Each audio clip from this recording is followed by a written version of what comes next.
Hey, and welcome to Balcast Offset. I'm Maddox, and I'm here with SOJ or SOJ. How's it going? It's going well. Nice to be here. Thank you very much for having me. All right, cool.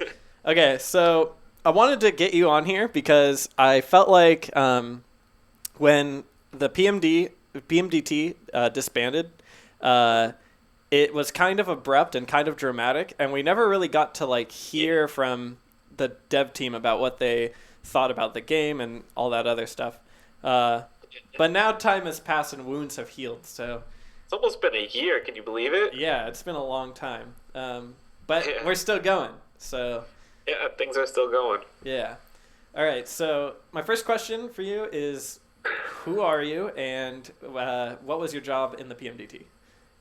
All right, well, I am SOJ, and I was a pretty big prominent member. I was a leader at the time when the PMDT shut down, and I joined around late 2011, early 2012.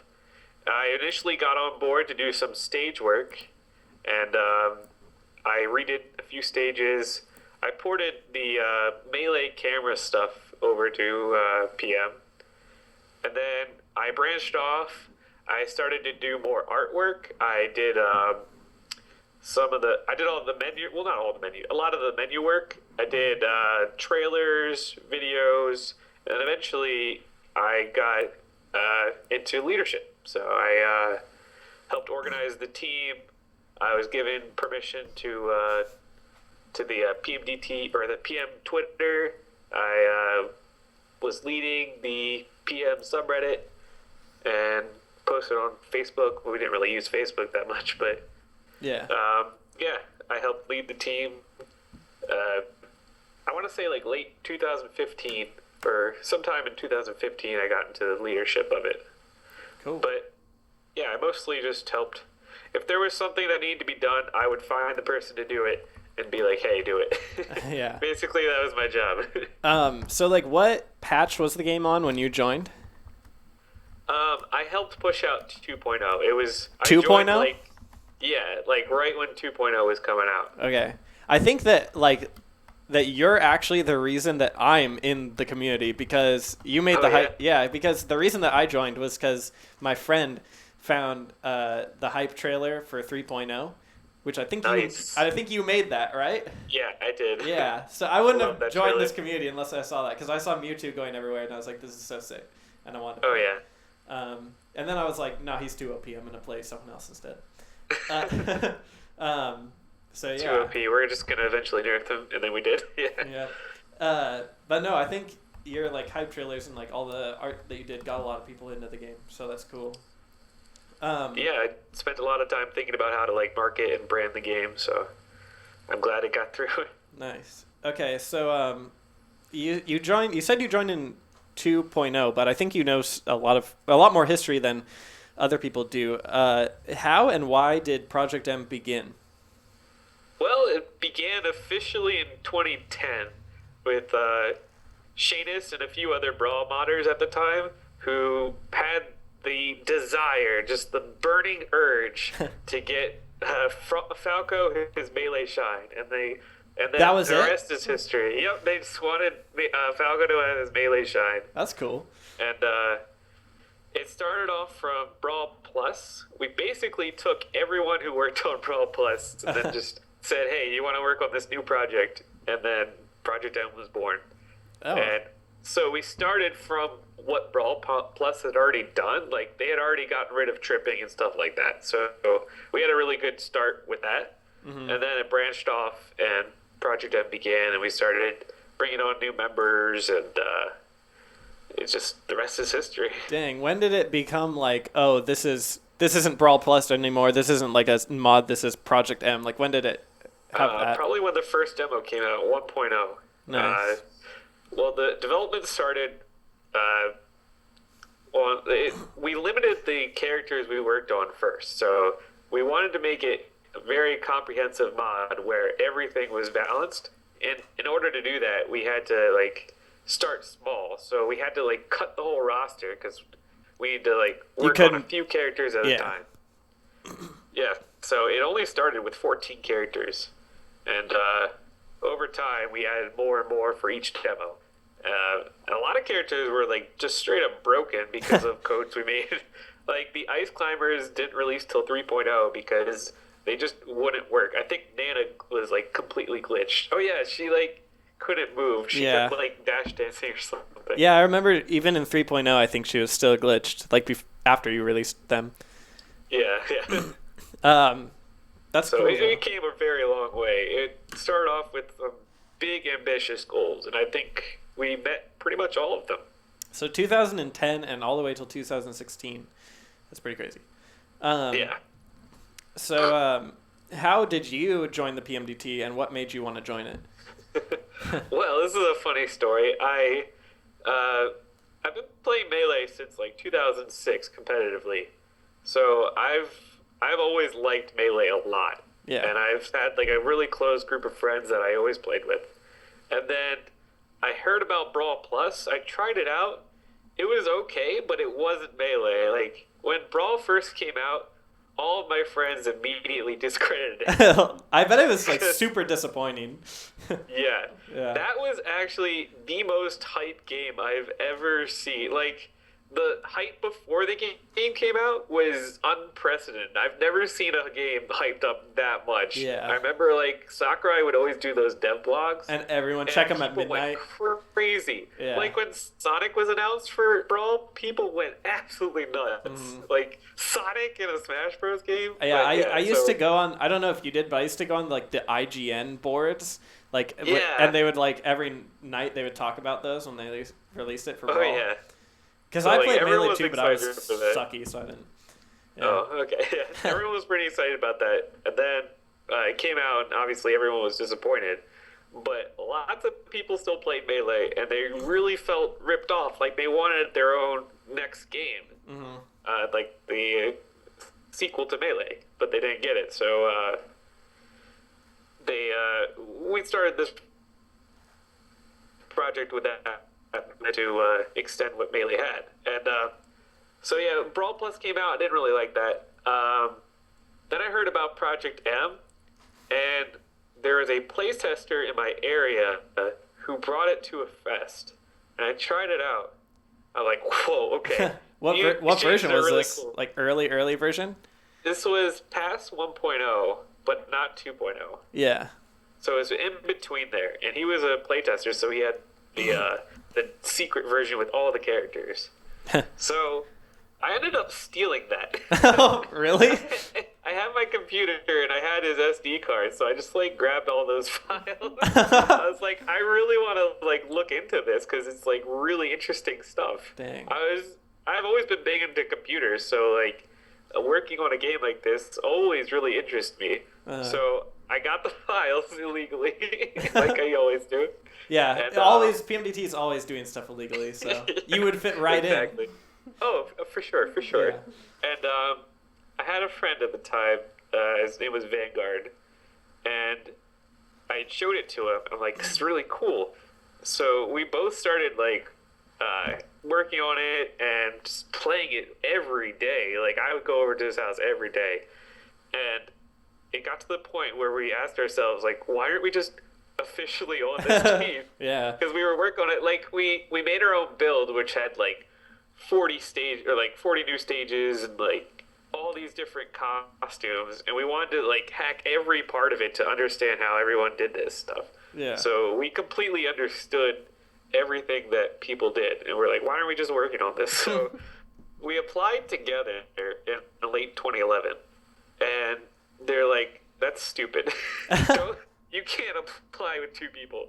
So we had Vanguard apply first, and he got in, and then he basically grandfathered me in because I was still going to his house every day, and we were still like working on it. Yeah. So I was part of the team, but not officially. Yeah. But once he got in, and I just like got once we like really needed help, and like I needed to ask other people how to do some stuff, he just like let me in. I'm Nice. like, you're in anyways. So I never really applied, but I just got in. All right, cool. So what was the PMDT like in the early days, and how did it evolve into what it was right before it disbanded? Uh, so in the early days, we used IRC chat, and it was huge.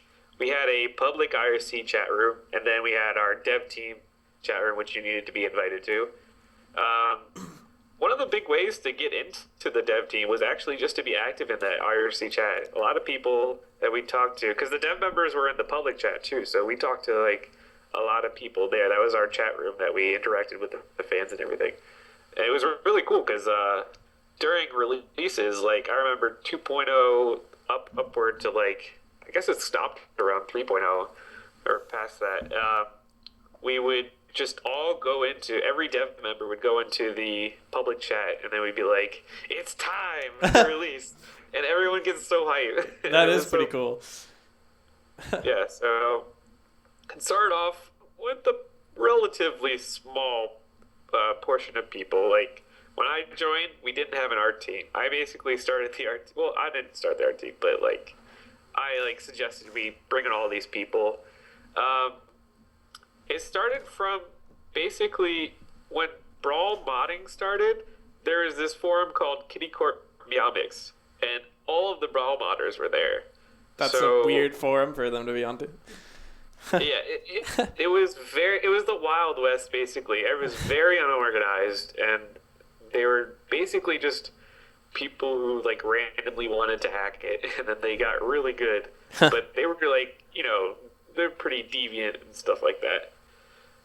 So we basically took all of those people who were all of the good people who were at Kitty Corp Meowmix, and we just swallowed all their talent because we had the most structured and organized team in brawl modding. Yeah. So we took all the good people who were good at brawl modding and introduced them into this private structured team, and they did wonders for us. Mm-hmm. So yeah, back then it was really fun. We had a small team, and we had just a few coders, and we started gaining momentum. Obviously, after each release, it got bigger and bigger.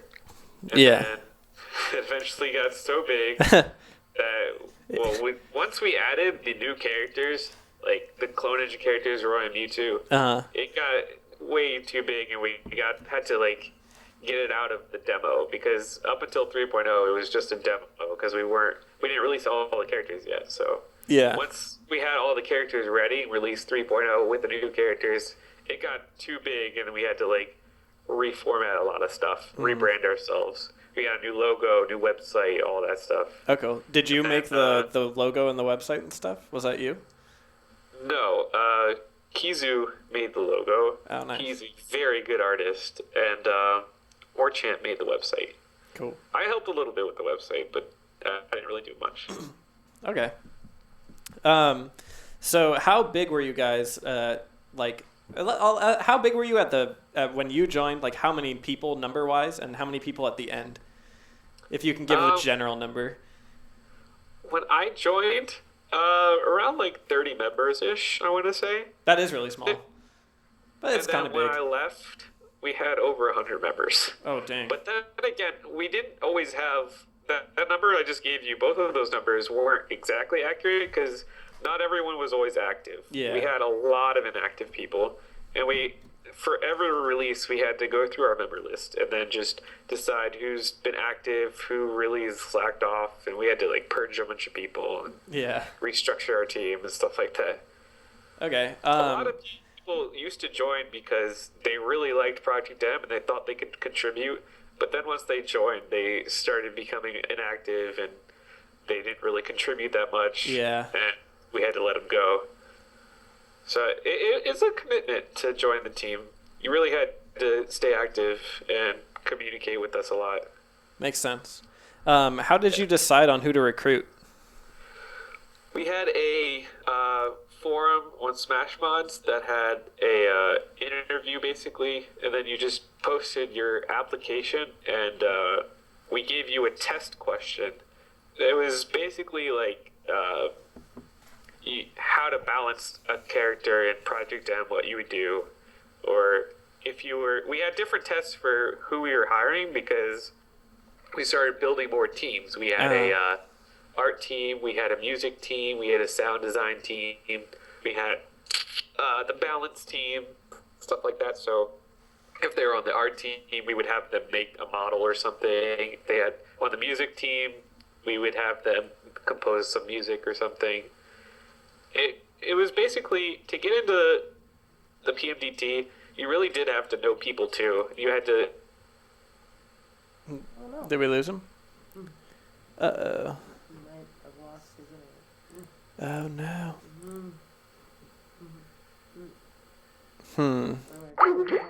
And then recall. Yeah, call him. Everything is ruined! No, we can just cut it. Yeah, I will. That dope icon, though. Yeah, that icon. It's like dabbing. I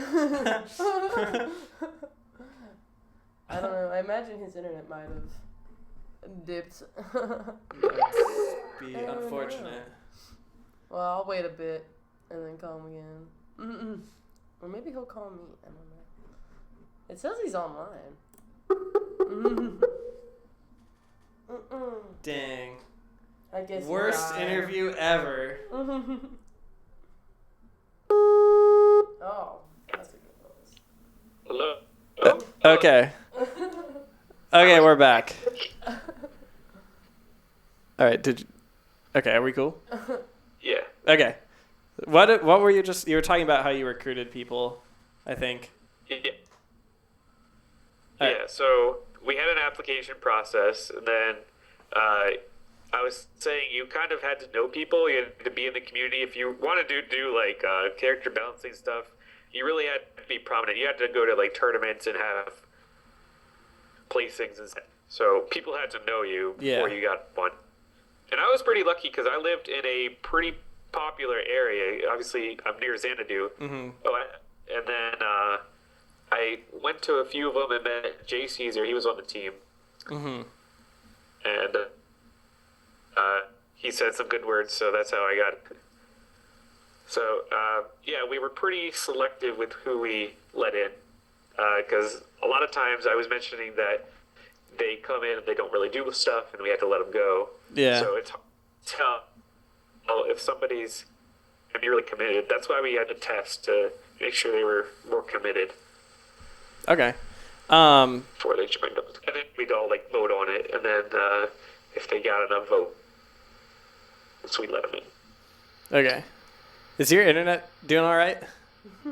Yeah, is my internet the one that's Is it? Yeah, we haven't had any drops in the stream. crapping out?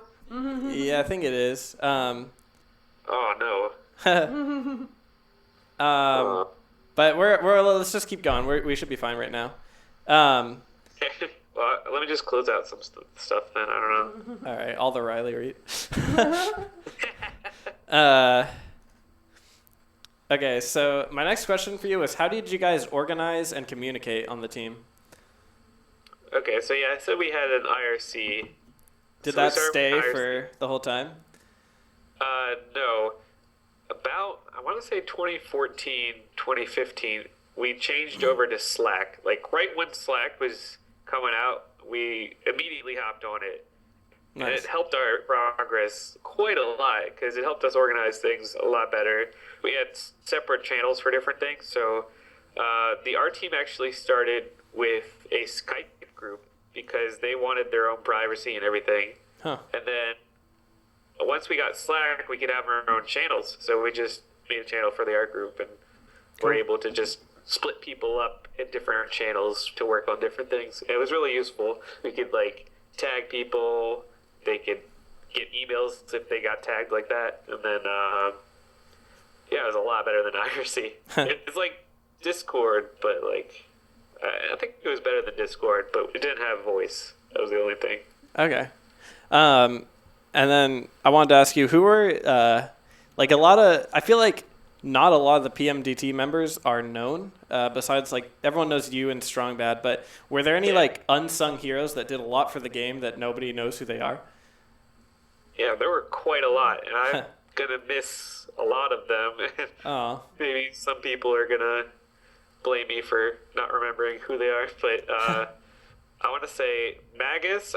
People know Magus, but Yeah. people really don't know what he did.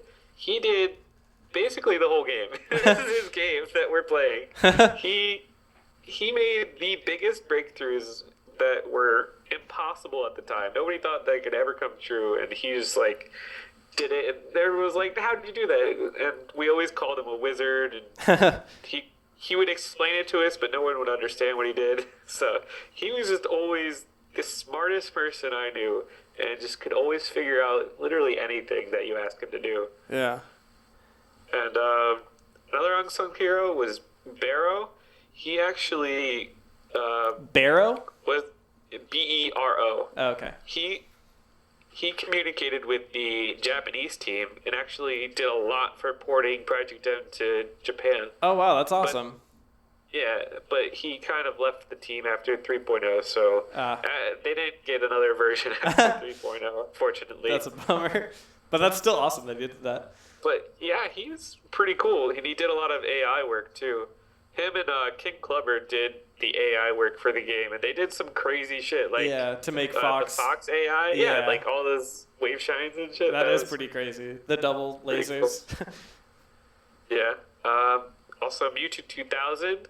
I don't know. Some people might know him. He made a lot of he ported a lot of the Melee stages, like Fountain of Dreams and stuff like that. Mm-hmm. He was a god of stage work, and whenever I had a question, I could always go to him, and he would know the answer right away. He was really good at what he did. That's cool. Also, Riddler. He was really fun to work with. Hey, that's our SoCal guy. Oh, yeah. He's over in SoCal. Mm-hmm. And he was our sound guy. We hired him because he does a lot of professional sound work. He's really good at what he does.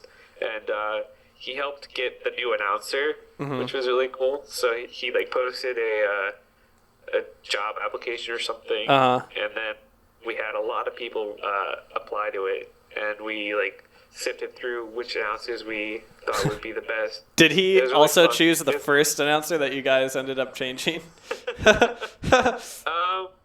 No, I don't think so. I don't want to say yes and like blame it on him. I don't think he did though. I thought that announcer was funny. I liked the way he said Luigi. Luigi. Oh wait, no, yeah, that was his friend. Never mind, that was him. Yeah. Luigi. Yeah. I remember him. Yeah, his name was Brian. We were always Team Brian because nobody else liked. Anyone else? Just a lot of the play testers like Calibro and Sheen.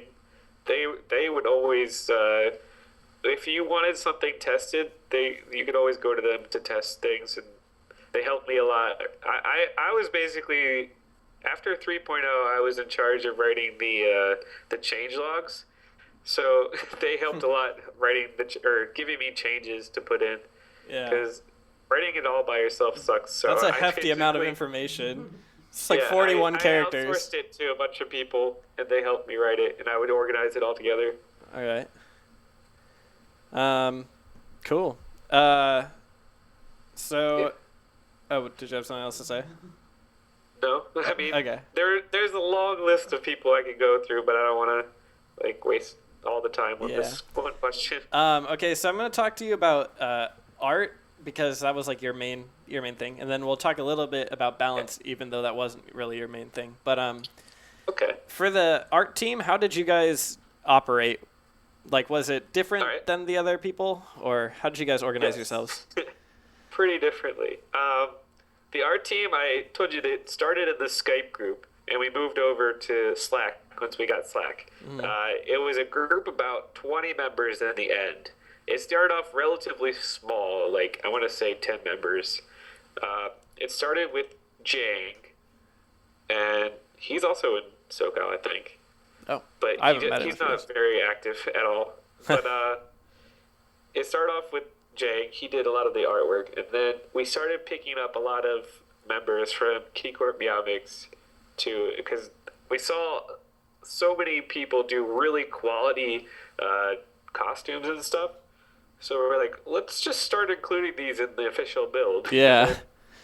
We just brought them onto the team, and that's how the art team started.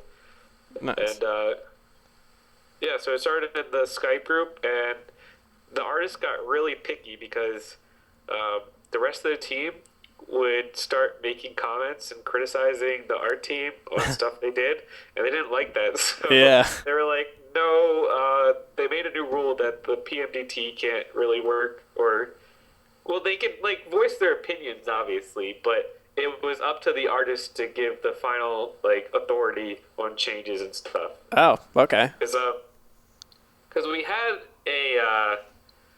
once the team got bigger and bigger, we had to make a Jedi Council, basically. To, like, basically, we didn't do Jedi Council, but we organized a team, and, like, if something big was really trying to get through, we would oversee stuff like that. What's an example of something really big? I don't know, like changing Fox's shine to frame 5 or something. I don't know. Oh, the art team had influence on that? No, what I'm saying is, all right, so the Jedi Council was for like really big decisions. Oh, okay, I get you. But they kind of had hands off for the art team. Yeah. I was me and Warchamp were the only Jedi Council on the art team, so we oversaw everything, and it was fine. But they basically had all the authority when it came to art. All right. How did so like if you look at Brawl now, like it looks significantly different. Like the art team did a lot to make PM look like its own game. Oh yeah. So what were your goals, and like how did you achieve that?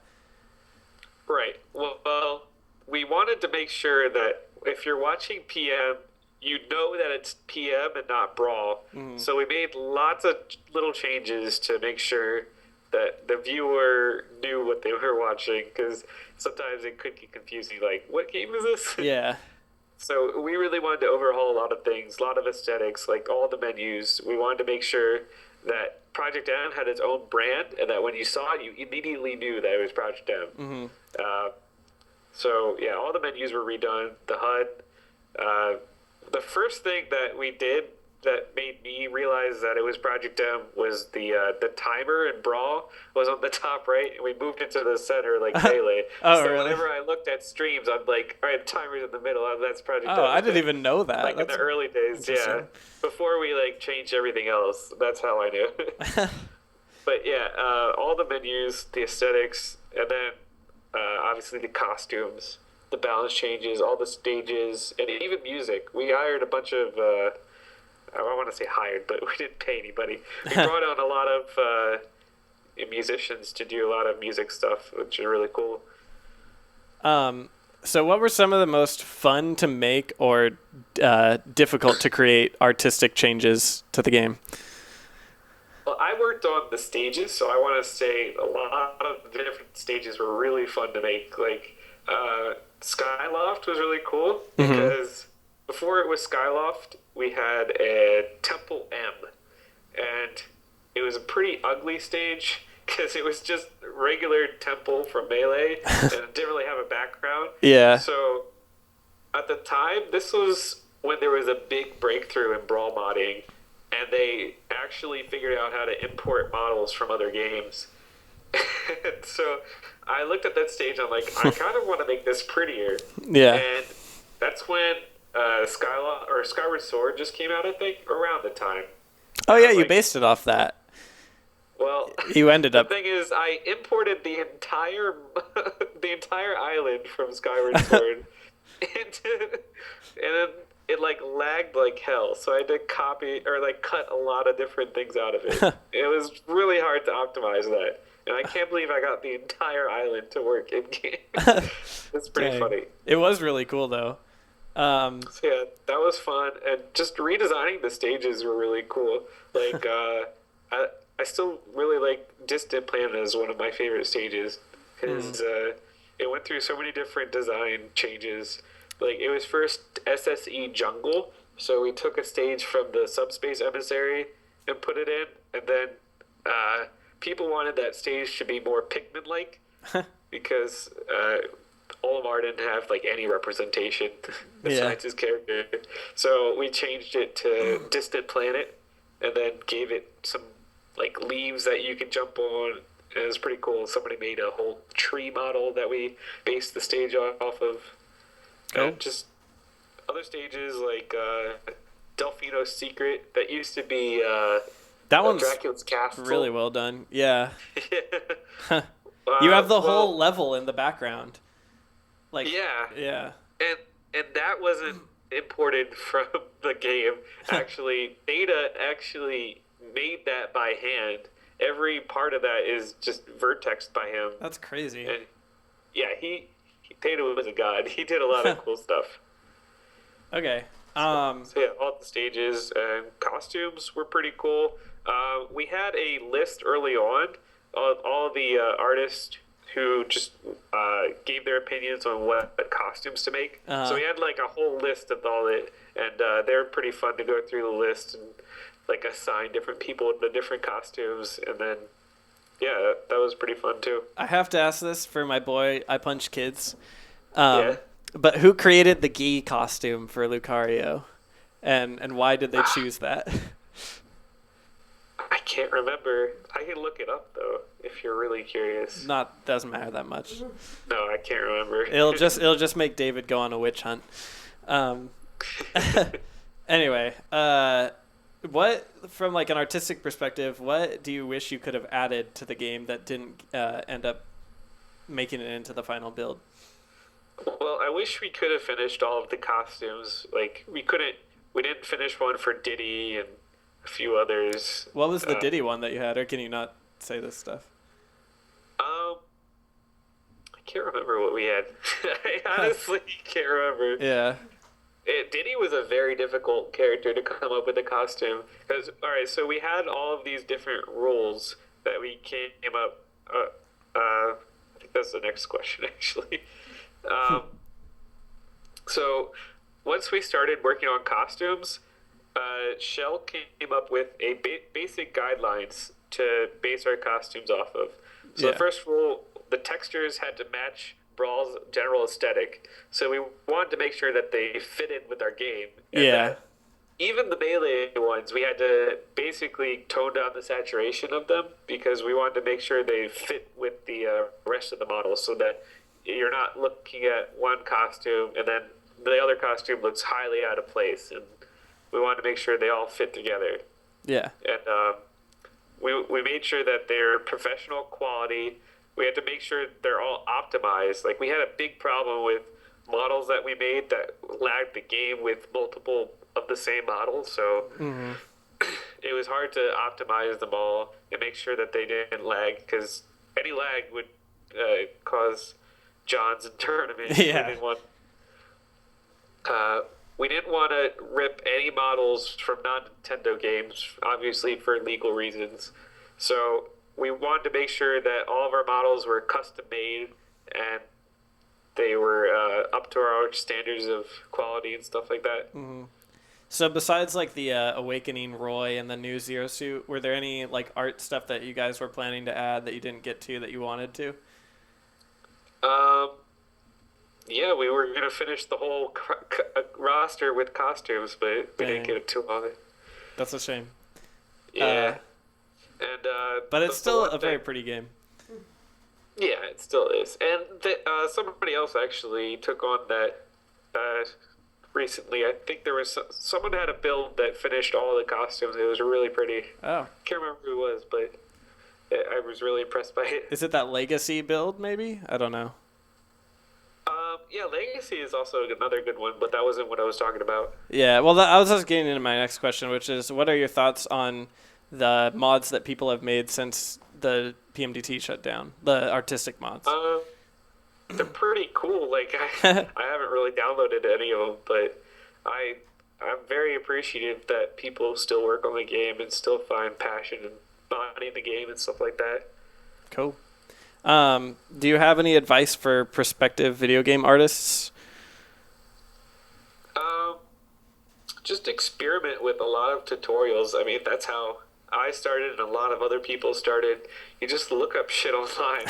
On YouTube, there's tons of tutorials on everything, and just practice the tutorials over and over and be comfortable with the different programs that you want to work with and ask questions. There are a lot of people a lot of experienced people on Twitter that you can just, in this day and age, you can just reach out to them and ask them a question.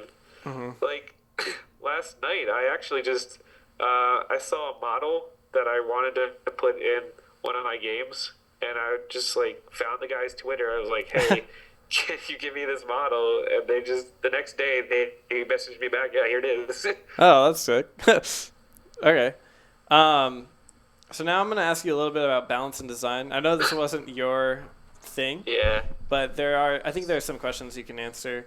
What was the process of designing and balancing the characters, and what did the development team prioritize? Like, did they want the characters, like, first and foremost to be fun? Did they want them to be unique? Did they want them to be balanced? Like, what was like the main focus? Pretty much all of the above. We wanted to make sure that our game was fun, obviously, unique, and balanced. But getting to there was definitely a struggle. So Yeah. for the melee characters, we always started with the melee design as the base. So we wanted to, because the game originally started as Project Melee. Yeah. So we wanted to make sure the melee top tiers, especially, were in place and everyone knows how to play them and play against them. So we wanted to make sure all of that was unchanged. And then from there, we balanced the rest of the characters around that level, basically. Not Fox tier, but I want to say around like Count of Falconish. Yeah. Honestly, I wasn't in design, so Yeah. so don't quote me on any of this. So to balance the character, people would post their thoughts in the IRC, and we had forums to post their thoughts as well. And we would just talk about it to other people and get feedback about it. And then someone, if you had the idea about it and wanted to try it, you'd bug a coder to do it, or just find someone who can help you to do it. And then you'd PSA it, which was a program we used to change like values and design our characters. And if it needed animations, you'd bug an animator like Silent Doom or someone. Yeah. And then you would take your build, and while you were working on it, everybody... Oh, I didn't mention this, but we had an SVN, which stands for Subversion. It's basically like a GitHub, but we should have moved on to GitHub because GitHub's better. But SVN was a repository where you could download the files and then commit changes, and then your commits stay on the server and other people could download it and stuff like that. Oh, okay. So everyone, it was a basic file structure that we had, and everyone had their own folder in an incubator. So while you were working on stuff, you put the files you were working on in your own folder, and people would test it and stuff like that. But once you were done, once it was in a stable state, you would put it in a folder called testbed, and that's where all of our testing characters would go. So once we had a stable build of things, people would have a folder for each character, and that was in testbed.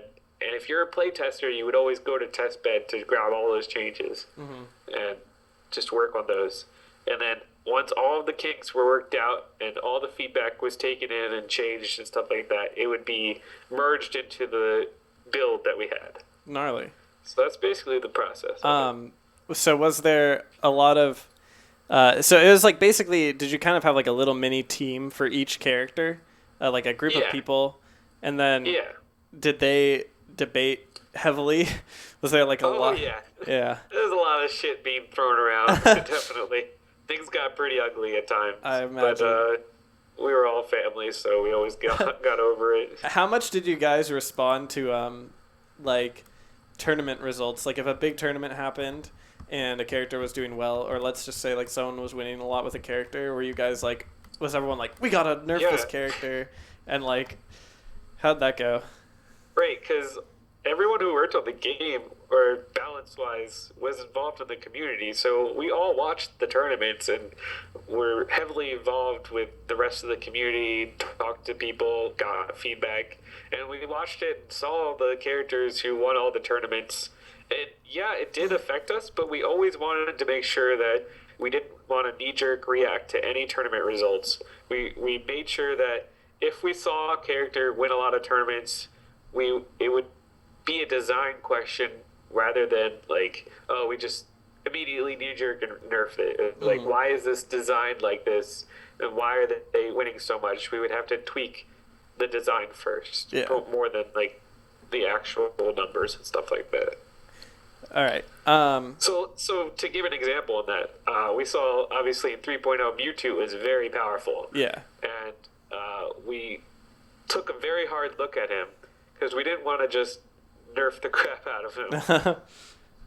So we saw things like being able to act out of double jump teleport was really good, and that was a design flaw that we overlooked.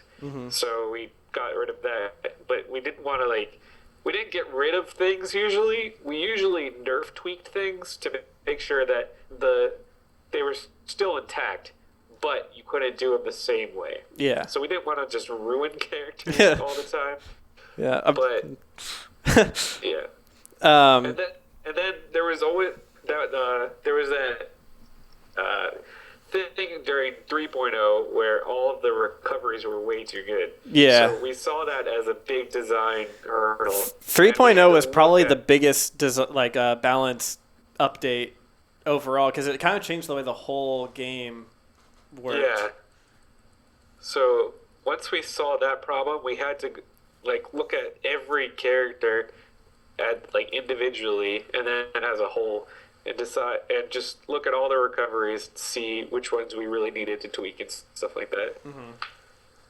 Dang. It sounds like it was very difficult, but yeah. Do you think you're satisfied with how the game is now? Do you think it's balanced? Oh yeah. There still are some questionable design choices, but I'm pretty happy with how far it's come and the final product, basically. Yeah.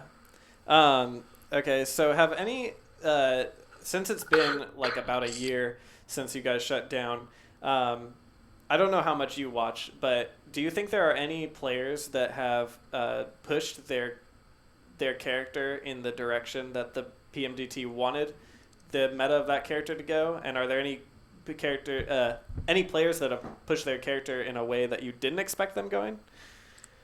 Yeah, this question I was a little iffy on because I'm not sure how to answer that. Yeah, well, for example, I think it's kind of clear that everyone wanted Wolf to be the hype, flashy, crazy character, and now we're seeing a lot of people spam laser a lot.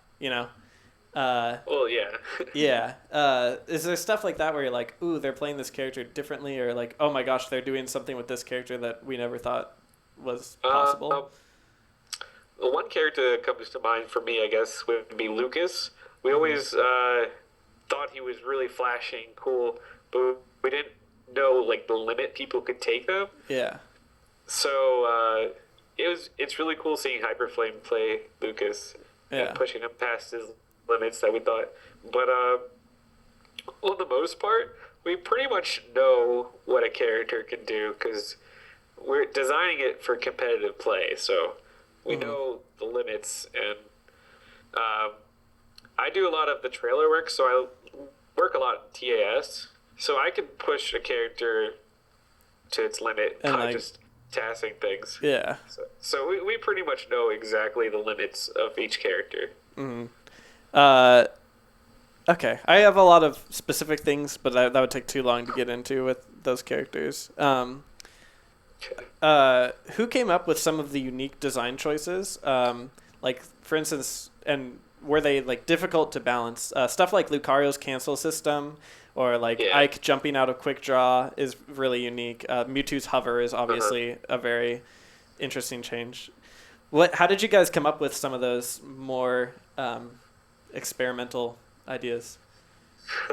Shell came up. I want to give all the credit to Shell because he was amazing. No, but Shell came up with quite a lot of good design choices, and I've got to praise that guy because he did a lot of good work for the game. He came up with Mewtwo's hover and Ganondorf's hover. Came up with a lot of Lucas stuff. Just a lot of different things we would just talk about in the IRC, and we would just shoot the shit and come up with some crazy idea, and then someone would be like, I actually want to try that out. So yeah. They would always just come up with random things, and people would try it out, and then sometimes it would work, sometimes it doesn't. Like, there were a lot of things that didn't work. What are some of the we things came up that? with. What are some of the things that like never got through? Okay, so I tell this every time somebody asks me about something that didn't go through. Lucas, he, at one point during 2.0, we had an incubator build someone was making that had a magnet car, which is what we A magnet called it. car? Yeah, so his down B was the magnet, and he would hold onto people with this magnet, and then you can use it as the absorb projectile still. It would do damage, and you could like chase people with it. So it got really crazy. That sounds It pretty was nuts. completely unbalanced, but it was funny. Dang, was there anything else? I remember I played because towards the end, my Jason Waterfalls is like my friend, and he like showed me a build with Bowser having like gigantic fireballs that he would Yes! shoot out of his mouth, and I was like, this is just Yes. absolutely ridiculous. Like, is there any more Bowser's stuff like Fireball that? Yeah, Bowser's Fireball was a cool build. I like that one. I'm glad we at least got the throw changes Bowser got into the game.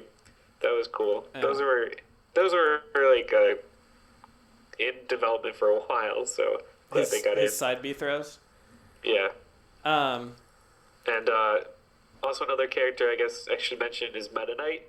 He used to be pretty crazy. We designed him off of Marvel once, and he got like really ridiculous with the shit he could do. off of like, Marvel, like he could cancel moves, or yeah. oh my gosh, that's terrifying to think about because that character is pretty good already. Yeah. But Lucario actually ended up being able to cancel moves. So like, was that a really tough thing to balance? Because I remember there was like a period of time, Yeah. especially during 3.0 and 3.5, where like all of SoCal was very concerned about Lucario. Oh yeah, he was pretty tough to balance. We a lot of the characters we went a little too far on because our goalpost for balance used to be a lot higher. Mm-hmm. So because we wouldn't really want to change that many melee top tiers, so we had to aim for that level, and we just had to put the most bullshit in that we could think of to combat those melee top tiers. So yeah, he was pretty too good. Yeah, he was. I would say there was some crazy stuff. and we had to pull back a lot of things. Yeah, especially during 3.5, we realized that we could tone down the balance on a lot of these different things. Yeah. I do think it is really cool that you were able to split all the Pokemon, though, and make them unique. I think Ivysaur's like Solar Beam and Healing thing is like a really interesting choice. Like, that's pretty cool that you guys did that. Stuff like that. It's really cool. Yeah, Shell came up. That's another thing Shell came up with, which was amazing. Yeah. And actually, a change that got through with Ivy but ended up being reverted was she used to have a shine. Yeah. That was funny. Anyway, I'm going to move on to some just like random miscellaneous questions about being in the PMDT. How did you were you're the like admin of the subreddit. Are you still? So the subreddit got made around like 2012. Yeah, I'm still the admin basically. I basically do everything there now. Oh, nice. It got made by a random person called Stingers, and he originally had this Wild West of the PM subreddit where like you could post anything and people were like posting leaks to it, and it got our attention, and we didn't like that, so I contacted him and I was like, hey, could you make me and maybe a few other PMDT members mods on the subreddit? And he eventually said yes. Mm-hmm. So then we basically just took it over after that. He doesn't do anything after that. I think he still plays the game. I think he's a pretty good player. Yeah, he still plays. I've seen him. Is he a Peach? Maybe I don't remember. Okay, whatever. Yeah. But yeah, I've seen him. So I took over, and Warchamp was making the new website at the time. Mm-hmm. So he basically took his style sheet and ported it over to Reddit. So we had a style sheet pretty much ready to go. And then I wanted to make it more lively, so we had had all these different days with sticky threads. So we had like matchup Monday or whatever. And then we would, some people were asking for AMAs. So I organized anyone on the team who wanted to do an AMA. I would schedule one for every Monday. We would have AM Mondays. And I got pretty much every big person in PMDT, besides like Magus, to do an AMA. Nice. So that was pretty cool. Yeah, Magus always seemed like a very elusive person. He is very, very introverted and doesn't really want to talk to anybody. So yeah, that was fun. And then I hired on Tinker, and he did a lot of the Tinker Tuesdays or whatever. Tinker Tuesdays and stuff like that. And he still manages stuff on the subreddit, so he's a pretty good friend of mine. Yeah, the subreddit. I feel like the subreddit has actually kind of become like the central hub for our game. Yeah. So it's pretty nice to have. So you made since you joined the thing, you started making the hype trailers. What was your favorite hype trailer that you made, or what did you think was the best one? It's a tie between the Mewtwo and Roy ones, because those were the most fun to work on. Mm-hmm. We had a custom composer to make us a self both of them, and it was just so much fun to do. We made a custom intro with custom animations on a custom stage, and just everything looked so professional when it finally came out.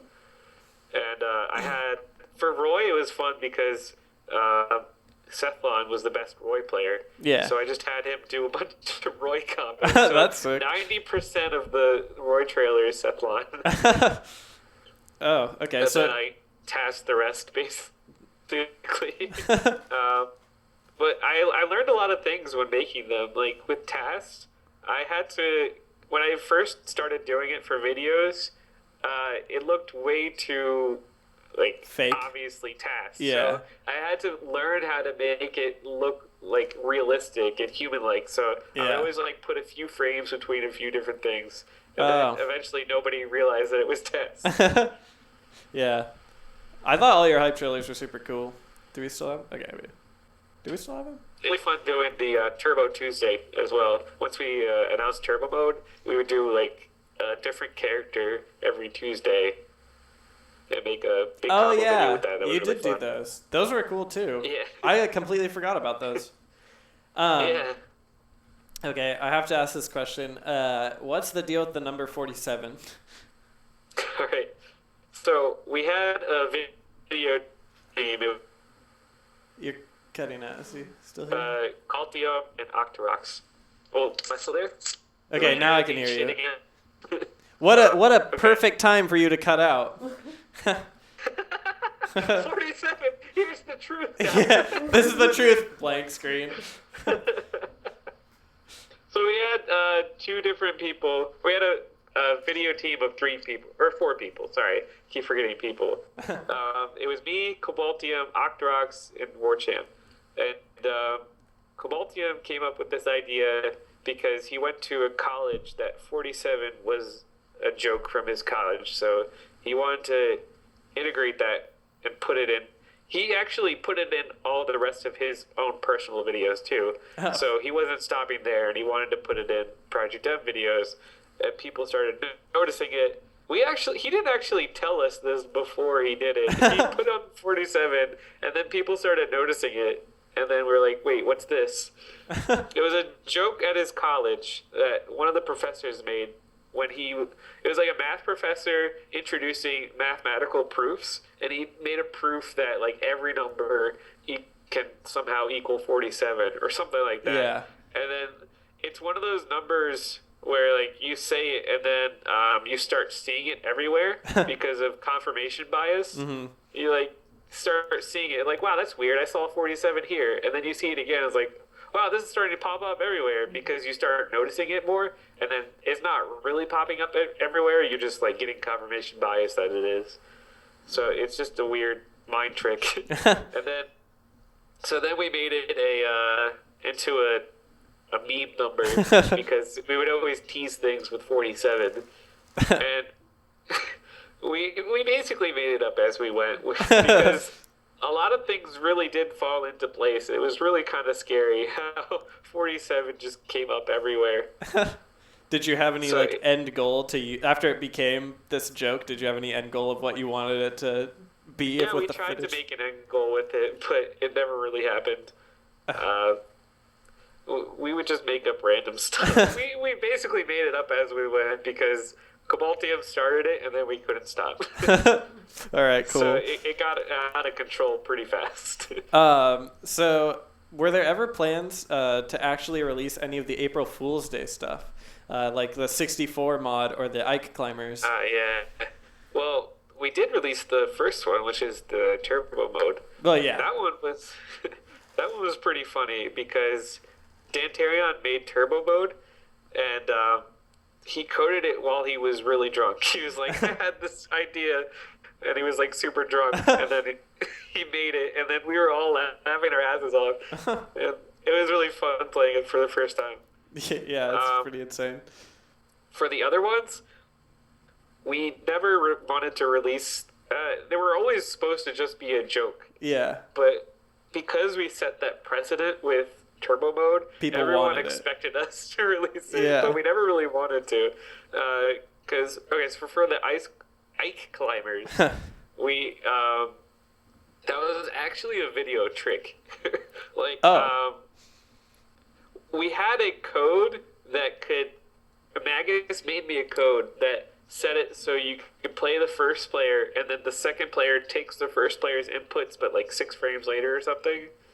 And I just used that code, so there was actually 2 players on the screen, but we edited the video to put the HUD so it looks like 1 player. Yeah, and then you So did the it was just a costumes. trick. Okay. Yeah, and Talk helped us make the costumes, so we actually released the costumes somewhere. They're out somewhere, but I don't remember where. Cool. And The for 64 one though. N64 mode. Yeah, That was one that I think everyone actually- was really like thought that was so cool. We really did want to finish that, and we got pretty far in making those. But most of the models were actually just from Brawl Vault, so we didn't really make all of them.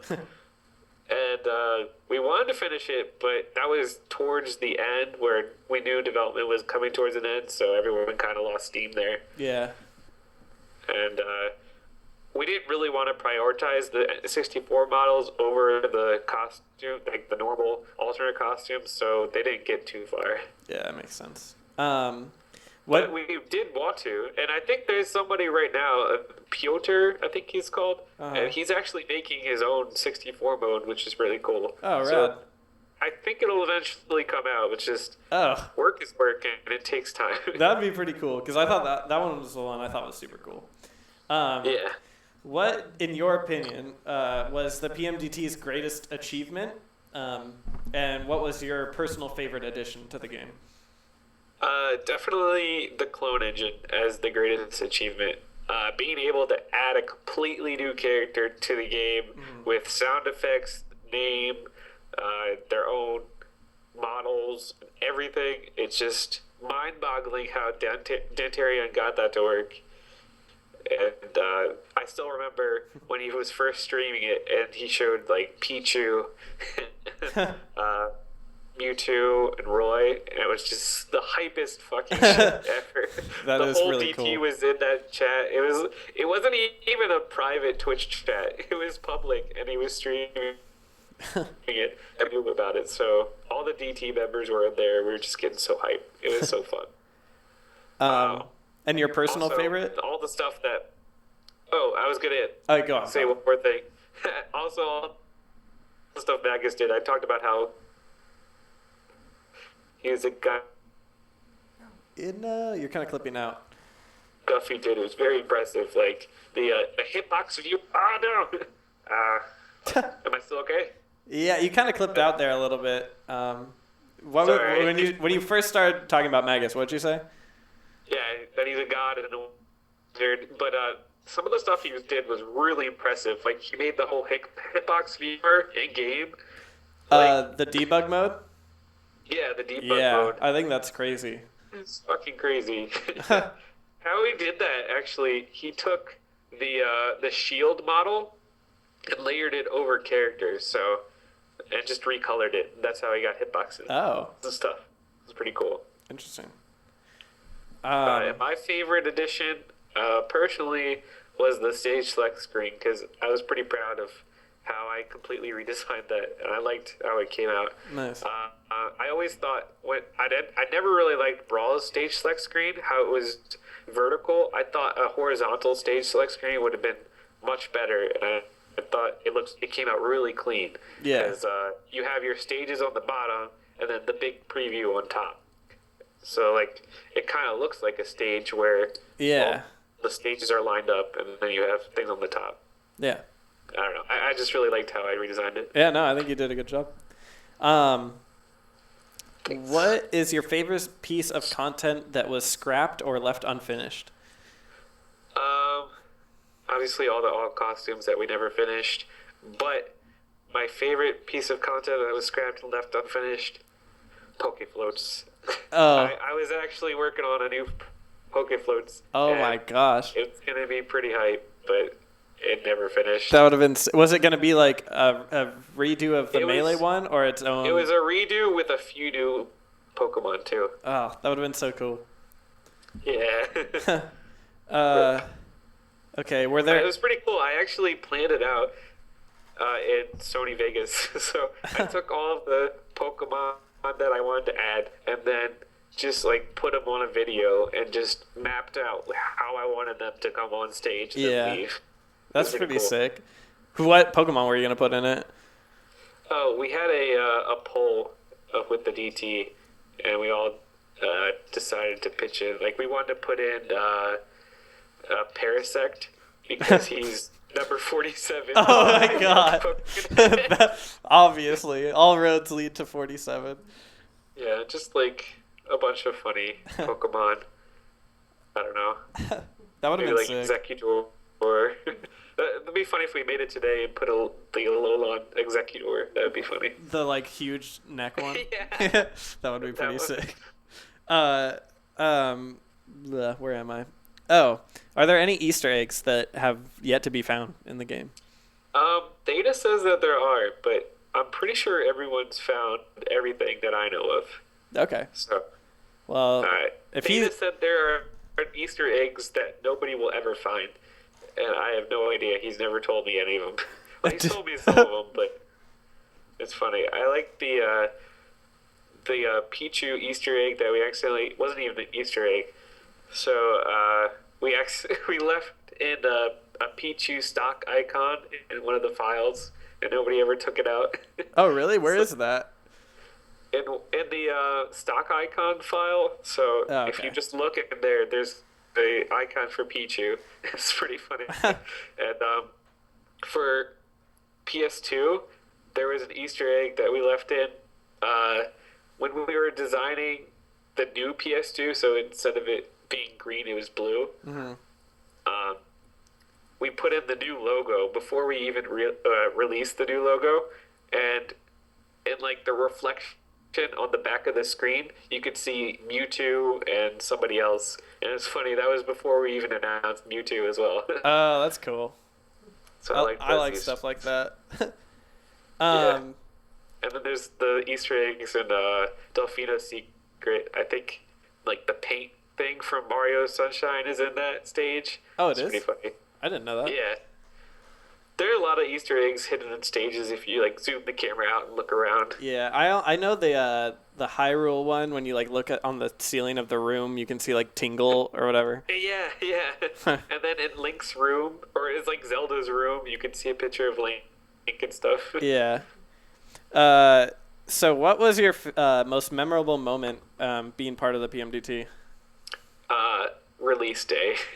I told you how on IRC everyone went crazy. Release day was always the most fun and most stressful. Once it was out, it was the most relieving feeling that you could possibly feel. But getting to that point was always the hardest. Yeah, I remember. It was the meme where we had to release on Hawaii time. Yeah, you would like That would be announce it so for neat. one day, and then it would take like you'd bring it out at like 11 p.m. that day, and everyone would be like, Yeah, because it never goes right. Even if we feel like we have everything done, we always forget one thing. It's so hard. okay. If you could do everything over, what would you do differently in making the game? Probably start the game from scratch and not have it be a mod with legal issues. Well, I yeah. would say that, but I don't know. I would say nothing. I think it came out pretty well. Besides, like the stuff we couldn't release, all the new characters and stuff like that. I guess. Yeah. But I think it came out pretty well. Were there any like mistakes that you think the dev team made in the process that could have been avoided, or no? Uh, Or were all of them necessary for growth or whatever? I want to say they were all necessary, but I can't think of any specific examples. No. I'm Okay. sorry. No, that's cool. Why do you think PM succeeded in becoming like pretty much an actual game with a community behind it, where other mods like Brawl Plus or Minus didn't? Because of the organization and structure that we had early on, and then the momentum that we got with releases and exposure, we just had a lot of good exposure during the 3.0 time. We had interviews with IGN. We had interviews with who else was it? IGN, Wired, and Nintendo Force all gave us interviews, and they got us pretty well exposed. And then I Yeah. talked to some like YouTube personalities. I don't know if you know Maximilian from the FGC scene. I don't know. He's big in FGC, and I gave him a copy of our game, and he tried it out on stream, and that got us a lot of members or new people, I guess. Mm-hmm. And then tournaments started running the game, and it became a huge part of the Smash scene. Yeah. It got added to the Smash Bros. Reddit, so people could just have their own tag for Project M, and a lot of people started talking about it, and it became a big part. A lot of the Melee people were really hesitant at first, but we got a lot of prominent Melee figures to step in and try out the game, which did a lot for us, and it got a lot of momentum, and then it was just too hard to ignore, and I guess Nintendo had to do something about it. Yeah. Okay. So I'm going to ask you a little bit about the future of Project M. But first, do you have any personal plans for your future in terms of like game design or anything like that? I actually went back to school and got an associate's in game design for whatever that's worth. But I don't know if I'm really going to do anything yet. Mm-hmm.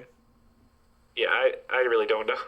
What do you I think? was planning on working with like Wave Dash or something, but Yeah, I I was don't going to know. ask about them. Yeah, I don't know. I Alright. had an interview like last year with them, but then it never went through. Huh. But is game design something you'd want to do, or do you have like another passion that you would want to pursue? It's still a big passion for me. Video games are still my life. I play them every day. Yeah. So working on one was the most fun I've ever had, and I'd love to do it again, but I'm just not sure what I'd want to work on. And Okay. I'm not sure if I'm actually going to be able to get into the industry because it's pretty competitive. And I'd probably have to get some more schooling if I really want to get serious about it. Yeah. So I don't know. It would be cool though, and I do think you're pretty good at it because you play it. You made my favorite game ever, so. Yeah, it would be fun, but I don't know. All right. So now that the development team has ended, but it's been like a year and tournaments are still going, what do you think about the fact that tournaments are still going for the game? I love it. I still watch tournaments, as I said, like every now and then, but yeah, I really like that the community is still playing the game and everyone still enjoys it. I feel like it'll still go on for a while, even without the developer support we used to have. But I'm glad that people play it, and I hope that they still do. Cool. What do you think of PMTV and the championship circuit that just happened? I think that was really well run. Besides, I think they should have announced or came up with that event sooner. But I understand the hurdles you have to go through to make an event like that. But yeah, I think it was really well run. I loved how they structured it with different points that you had to get from certified tournaments, and then at the end you had the face off with everybody. Olympus was really hype. Yeah. I loved seeing Thunders destroy everyone. That was fun. Yeah. Do you have any favorite players that play now? That you like to watch? I'm from MDVA, so I like Junebug and I like Hyperflame and a few players like that. But since I play Zero Suit, I really like Jason Waterfall's Zero Suit. Oh. I'm a fan of David's Lucario. It's just like all the good players. Thunders is really cool. I love his posts on Twitter. No, it's an interesting Twitter. So last question for me, and then I'm gonna do some audience or chat questions that we've written down. Okay. But Sure. what is your ideal future for PM now that 3.6 is the final version? I hope one day the stigma of PM being illegal and dead goes away, and PM just gets a huge resurgence, and everyone looks at it in a new light. I really hope that happens one day, but it's going to take a while to do that, because right now PM's still in that state where we just saw that CEO can't even host it still. Yeah. So it's tough. It's really tough to be left out of the overall Smash community and have to do your own thing all the time. But I hope eventually that goes away and we can reignite with the rest of the Smash community. But for now, I'm really still happy that people are playing it, and I'm still happy that there are tournaments and passion for the game. I'm going to be playing it for the rest of my life. Nice. So I'll stop. All right. I hope everyone else keeps playing it. It's kind of like your little baby. Pretty much, yeah. A lot of hours to this. Okay, so some audience question. What does the M stand for now if it doesn't mean melee? Well, it doesn't stand for anything now because we couldn't change the name. After it's Project M, we can't really rebrand it. It was too late, so we just got rid of the melee. Yeah. And So it's just never stood for anything. M. Yeah. What is your favorite stage and your favorite character designed in Project M in any patch? My favorite stage, that's a tough one. Like, You did a lot of the stages. aesthetics So. one? A lot of them, yeah, I guess. I really like Norfair, even though a lot of people don't like it, because I went through a lot of different design changes for that stage, but it never came out right. It is really cool because it was the first stage that had a simple platform design, but it would change like dynamically almost because all the platforms had a loop, but the loop was like slightly desynced, so it was a stage you really had to like adapt to when you're playing it, but it just became a circle camp stage, I guess. People didn't like it because it was too campy or something. Yeah. But, I know that a lot of people think like Fox is really good at laser camping on that stage because of the way the platforms work and stuff like that. So, Yeah. but I like the stage. I mean, I think it's really cool. Thanks, yeah. I'm not sure what I could have done differently to circumvent that, but I like the way it came out. And then the rework of it for NetPlay, where I put it on the that Norfair lab stage or whatever. If you ever seen that with the it had green big, like Metroid in yeah. it. Yeah, I like that a lot. I wish that was actually the standard one because I feel like that's so much easier on the eyes. Yeah, I tried to get that to be the standard, but there was a lot of pushback for that. I don't know why. Huh. A lot of the members didn't like it. Oh, I dig it. They didn't think it was professional enough or something. Huh. What was it like to be on the team during the height of PM's popularity? Oh, it was the best. It was honestly a dream come true because you had all of this authority in the community, and you could just, I mean, it was a double-edged sword because you had to watch what you said a lot of the time, but you felt really important, really special. Just having your voice be like really powerful, I guess. And just if you showed up anywhere, everyone would know who you were. Yeah. And you had special privileges like that. Did people like constantly ask you questions about like what's gonna happen to my character? Like what's gonna change in the next update? Yeah, people would blame me for a lot of stuff, and it was funny. Yeah. But it was also fun to troll them and stuff. Yeah, like, I remember. You better watch out. I'm gonna nerf your character or something like that. Yeah, our like resident PMDT member was Machiavelli, and yeah, Machiavelli. I remember that he would always be blamed for everything. Yeah, he when Meta Knight was nerfed in 3.5. Yes. K9 used to play, and he like specifically blamed Mach because I was the only PMDT member that he saw. He was just like, Mach nerfed my character, and he was so I remember mad. that. And then he told me that. Mach and then is the homie. across the sea, like in Europe, Jolteon is just like twiddling his fingers. So. Yeah, I remember that. Yeah. So. It's funny. Did anyone ever get mad at you for any nerfs that happened, and you're like, I had nothing to do with this? Yep, all the time. That's pretty cool.